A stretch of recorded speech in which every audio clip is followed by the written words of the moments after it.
Hi, this is Alex Plays from iFix Your Mix, and this is Sound Advice. Today we have an amazing guest. We have Nahuel Bronzini. He is an incredibly talented artist, engineer, producer. He has won 2 Grammys. Not just one, 2. And he's going to take us through a journey that he's gone through, making great music, mixing and engineering audio, and all of the things that have inspired him to be the artist and the creative that he is. So, Noel, how are you doing today? Good. Thank you for having me, Alex. This is exciting. Yeah, and we just saw each other just a week ago or so, and now you're on a new journey. So It is really amazing. It was great to spend that day with you in the studio. We've spent some time before, but it'd been a while since I'd seen you. I'd gone to China to work with Cirque du Soleil before I saw you last, so that was some years back. You've been up to a lot of things. I think before I went to China, you hadn't even won a Grammy, but you won 2 Grammys. yeah, somehow managed to do that. That's amazing.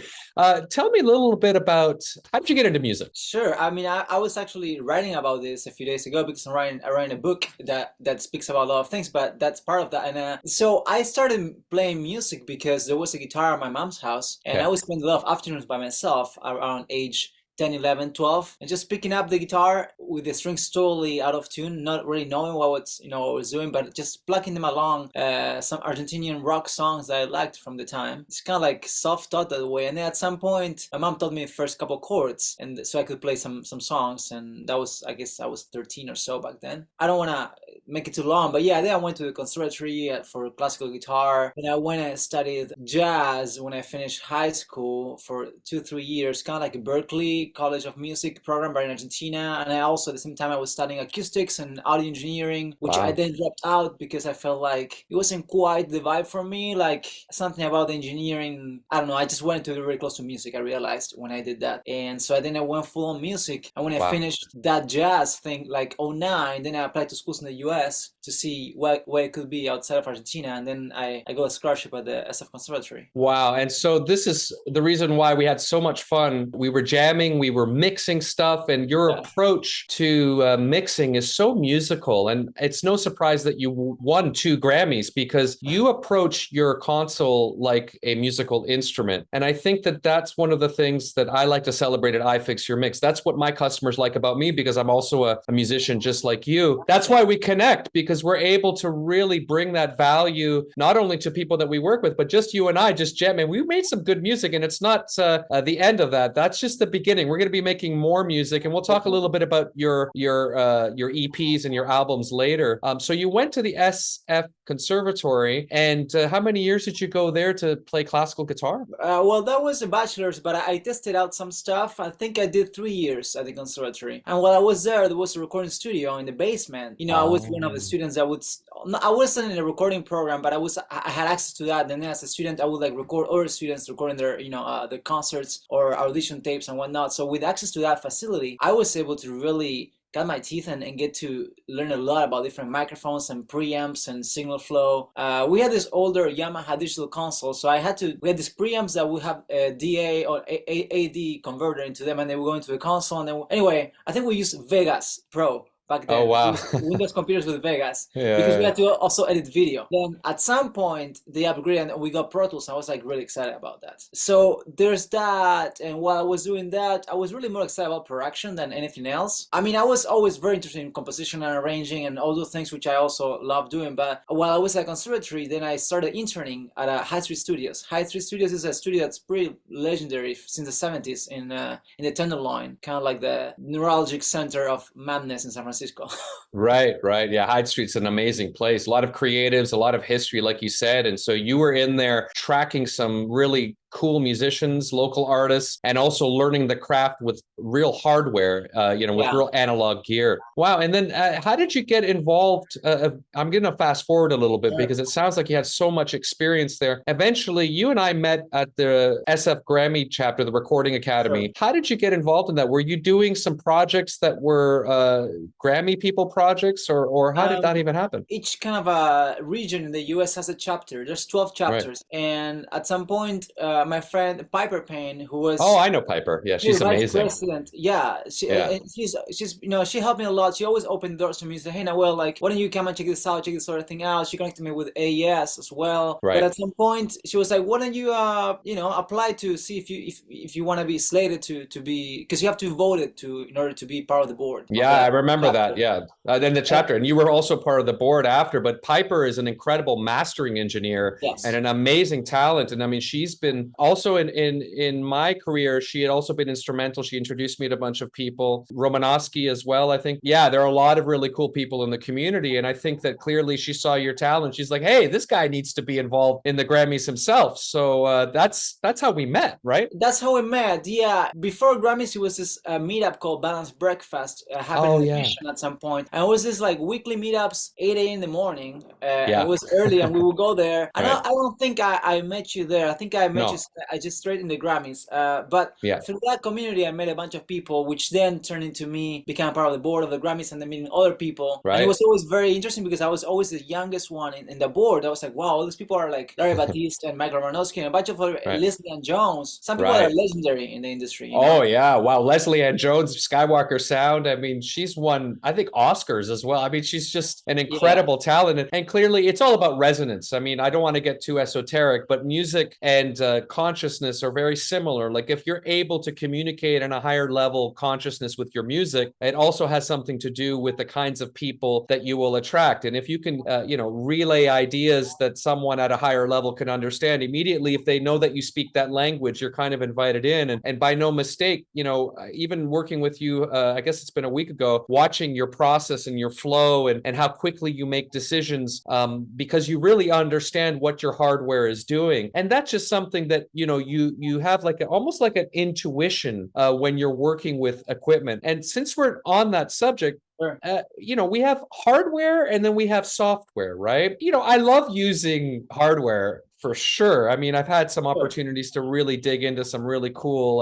EQs like the Pultec and use the real one versus the software a bit. But how do you find your production process changing when you're using hardware versus all of this great software that you use? Some of the software is so close to the hardware. Hardware exists because before there were no plugins. That's what it was. And those were the tools that we had. And then the software came to emulate those tools. Right. And it does it very freaking well. Yeah, maybe there's like that extra 15%, and who knows, maybe we are fooled to think that it actually sounds better at some points, and maybe we even get more inspired. So if something that allows you to be more inspired, then power to that anyway, right? True. Because ultimately it's about, I think, if we can imagine it, then we can make it happen. Oh, wow. That's going to be a meme. If we could imagine it, we can make it happen. That's exactly what we're going to keep in our hearts and our minds. What I wanted to check in with you about is like simple things. Like what do you first listen to when you hear a mix? Like what is it that you're listening to? The low end? Are you listening to like what the main content is? How do you craft a mix? What is your modus operandi? It's a two-part thing. Like how do I listen to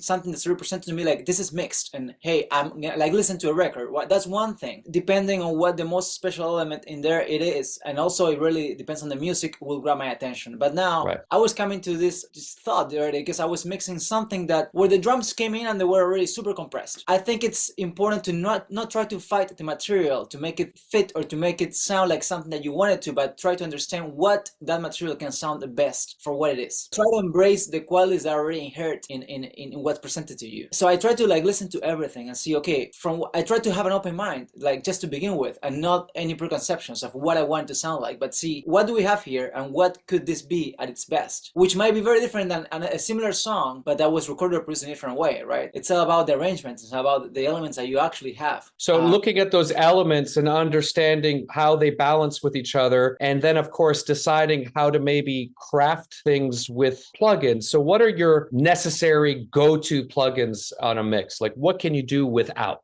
And what do you have to have? I'm kind of a ninja in that way, like whatever, because sometimes I work in Logic, sometimes I work in Pro Tools, sometimes I may show up at a session or something, I'm like, okay, what do you guys have? Just let me see. But basically some sort of compression. I definitely like compression that has an analog flavor to it. And some reverb. You know what? Even better than reverb, a delay. Because with delay, you can create reverb. If we want to get into specific things, definitely a thing that I always gravitate to is the Neve 1073 plugin. It's a good one. I use that a lot. Although it's not very precise, because I mean it's not really parametric. It has fixed bands. Depends how much you push it. It might get like narrower as you push it more and stuff. But if you push it gently, it kind of has like a rounder curve. I like that EQ a lot. Yeah. I try to be more colorful than medical, let's say, than chirurgical. Yeah. But sometimes you have to. Yeah, I'm a biggest fan also of dynamic EQs. I really like dynamic EQs for some things. Yeah, I think FabFilter has really taken my heart in terms of EQs. I think dynamic EQs are really good. And you were talking about surgical EQing. I've heard this a lot. I remember years back at the NAMM show, there were a couple of guys I was talking to, and they were saying, yeah, I do a surgical mix. I'm like, what do you mean by that? And he was like, well, like I will basically, notch EQ something really, really not very wide. Actually, I'll take stuff out just because it's kind of conflicting from a harmonic level with other instrument parts. And so do you do that kind of thing? And if you do that, do you decide which is the main instrument that needs to be heard? And maybe would you do automation? Yes, to all of those. The more I go, the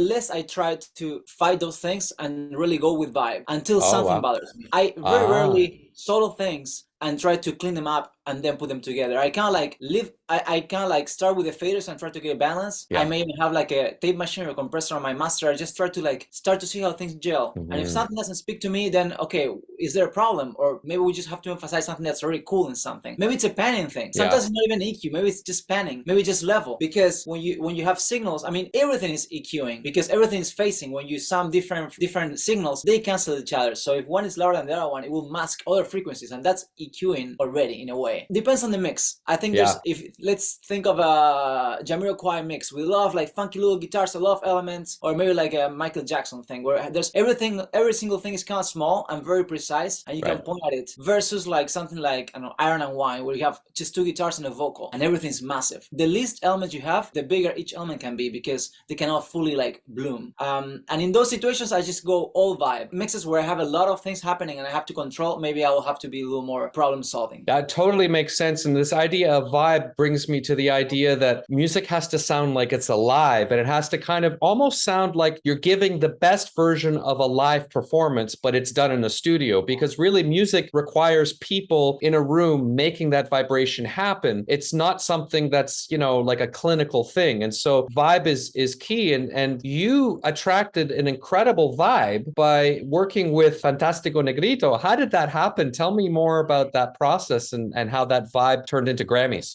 Yeah, well, so by the time that I met them, it was right before they had won the first ever Tiny Desk competition. Okay, that's NPR, right? NPR Tiny Desk competition. Right. And it was the first competition that they opened to the public. And they just sent a video on their iPad, and they won that thing. And after that, they really blew up. But I didn't work with them for a few years after. After meeting them, I met them backstage. I was playing with Dwayne Wiggins from Tony. I was backing him on guitar, playing some songs duo. And then Fantastico was headlining in Oakland. And I met them backstage, and a few years go by, and then they go and win their first Grammy for The Last Days of Oakland, which I didn't work on. I didn't know what it was for really, but they were looking for someone to do engineering and Pro Tools and editing, all this stuff in their own studio. And I went there, and I guess they liked, again, my vibe.